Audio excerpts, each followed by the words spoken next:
December 1944.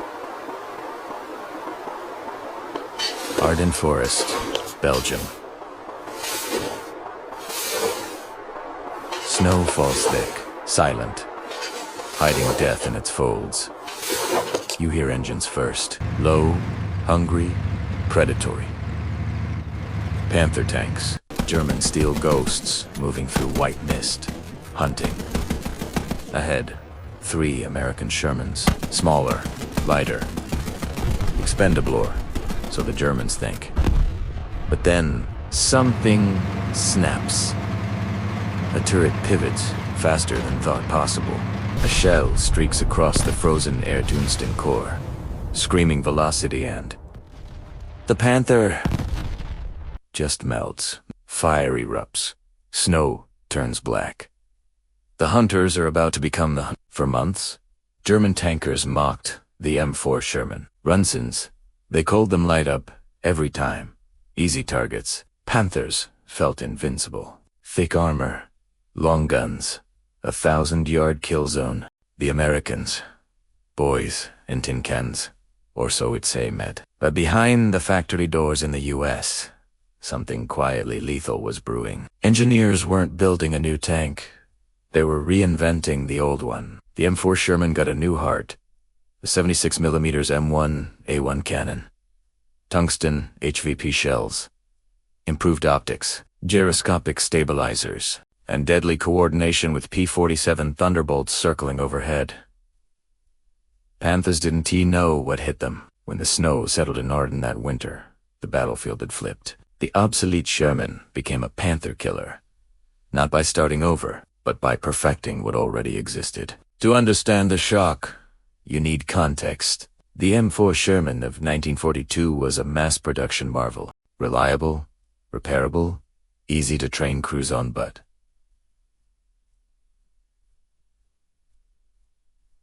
to dual German heavy armor, 75mm guns, barely scratched Panther fronts. Gasoline engines turned tanks into roaring tombs if pierced. Crews joked darkly.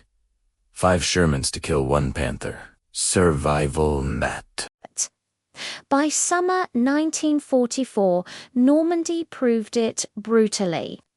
Panthers engaged from ranges Shermans couldn't touch.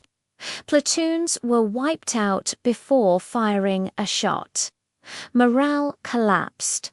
Tankers refused to advance. Bradley reported frozen battalions.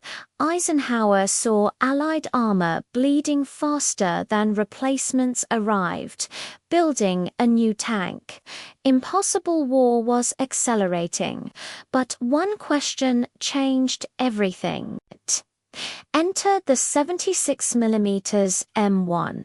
Already in production, compact enough for Sherman turrets. But the real game-changer, HVAP round tungsten cores wrapped in light bows fired, they became needles of death, tearing through Panther armor like paper. First successful test, June 1944. Engineers stared in stunned silence. Then applause. They'd done it. July 1944, upgraded Shermans rolled off production lines quietly. No fanfare, no German warning, just death waiting in white camouflage. But it wasn't just the gun. Gyroscopic stabilizers let Shermans fire on the move. Superior crew coordination made them faster tactically. Improved optics gave commanders near 360 awareness. Reliability meant broken tanks weren't permanent losses. Combined arms doctrine let Shermans call P-47s directly to the battlefield.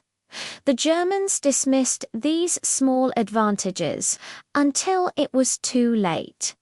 Late August, Ardennes, France, Lieutenant John Grimble rolled out with his platoon of upgraded Shermans. 3 hours later, A Panther 900 yards away, already taken out 2M4 south, standard protocol, withdraw, safety, forget it. Grimball, load HVP, fire when ready. Blue-white flash. Tungsten penetrator screams through glacis, roof blown off. Ammunition ignites. The Panther is dead from the front. First confirmed kill. Morale surged.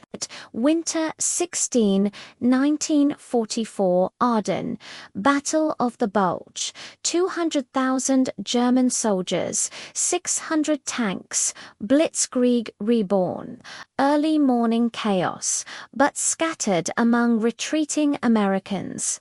Upgraded Sherman's 3 tanks at a crossroads, facing 6 Panthers. Lieutenant Robert Early ordered, "We're not running." HVAP rounds tore through Panther armor. Blue flashes lit the snowy hell. German hunters frozen, confused. The hunters became the hunted. By December 22nd, German intelligence realized the mistake.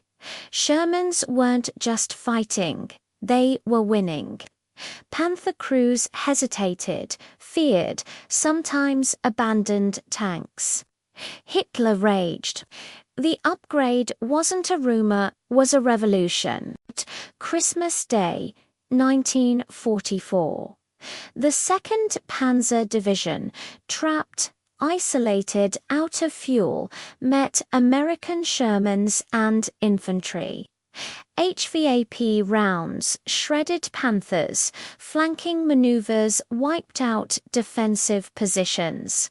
By nightfall, over 80 German tanks destroyed or captured.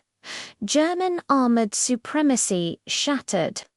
The psychological shift was just as decisive as the tactical one. Tankers who had cowered now hunted. Shermans, once mocked as Ronsons, became symbols of American ingenuity, efficiency, and resilience. Combined mass production, battlefield adaptation, air support, and a good enough platform turned the tide. By May 1945, Germany surrendered. The upgraded Sherman didn't win because it was perfect. It won because it was supported, adaptable, and relentlessly produced. Logistics, doctrine, and continuous improvement outclassed raw engineering. Germans built gods of war.